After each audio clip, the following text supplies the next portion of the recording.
என்ன செய்வது? சில நேரங்களில் இயற்கை தவிர்க்க முடியாமல் ஒன்று. என்னால் உடல்நிலை சரியில்லை, நடப்பவர்கள் கூட முடியவில்லை. ஒவ்வொரு காலகட்டத்திற்கும் ஒரு மனிதனுக்கு இது உண்டு. அதுபோல இந்த காலகட்டத்தில் பாரதிய ராஜாவால் ஆக்டிவாக நடந்து சென்று பார்க்க முடியவில்லை என்ற கவலை இருக்கிறது. விஜயகாந்த் வெற்றிப்படி நாட்டியம்.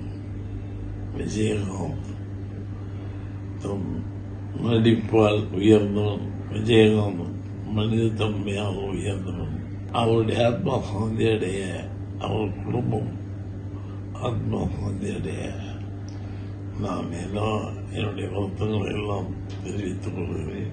அவருடைய ரசிகர்களுக்கு நான் கூறுவதெல்லாம், நீங்கள் எதையும் செய்ய வேண்டாம். விஜயகாந்த் மனிதர்களுக்காக என்ன செய்தாலும் அதை செய்தாலே போகும்.